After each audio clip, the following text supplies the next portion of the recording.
Okay, so us seniors are supposed to give advice videos to the juniors. So, which is really exciting because senior year is a very exciting time, unless it's taken away from you. Just kidding. Okay, so my first advice would be for academic success would be that like you might not think it now, but when you get into senior year, it's gonna be really easy to want to like slack off and not do your stuff because you just want to be done at that point. But if you just take like easier classes, just keep a manage on your workload. Don't say everything till the last minute because it sucks when you do. Just like you don't need to take all the really hard classes. You don't need to take all APs because at that point colleges don't really care. Spoiler alert. So you don't need to load yourself down on hard classes, but just stay on top of your work and stuff like that.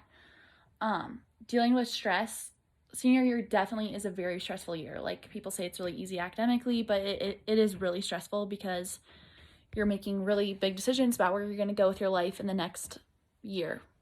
So that is really stressful and can be really hard. So just make sure on top of managing like schoolwork and stuff like that, make sure you're managing like college deadlines, staying on top of your applications, and also like managing like making sure you're still having like a good social life and hanging out with your friends and stuff like that. But it can be very stressful and also like just sad and like sentimental at times. So you need to also like going to the next part of what I was going to say is like do not take senior year for granted because it goes by really, really fast. Like I feel like we just started like a month ago, but really this is our last day of school. So that's really crazy. And just like, I think us definitely like for the class of 2020, we definitely know that it can go by really, really fast because anything can be taken away from you in the blink of an eye, just like it was for us. So I would say just try to soak every single moment in because it's never guaranteed. And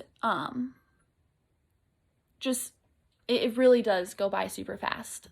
And this is also the year that you're going to start making really good connections with like your teachers. Like your teachers become like friends and advocates for you. They're going to start writing like your college letters of recommendation. So make sure you have like good relationships with a teacher that you really like because they'll definitely be good outlets for you to have support from, to talk to, and to give you good advice for the future. So I would say definitely have those outlets, and definitely make sure you still have a social life because you want to hang out with your friends a lot, have fun, go to all the football games, especially in your overalls because that's very fun. And yeah, that's basically it. Just the biggest takeaway is don't take any of it for granted because I know I definitely did. I would sleep through, I would sleep in, I would skip school. I really hope Miss Busselmeyer doesn't watch this because now she knows the truth. But don't take it for granted because the class of 2020 can tell you that it can be taken away from you anytime. But have fun. It's going to be a really good year. Good luck, juniors.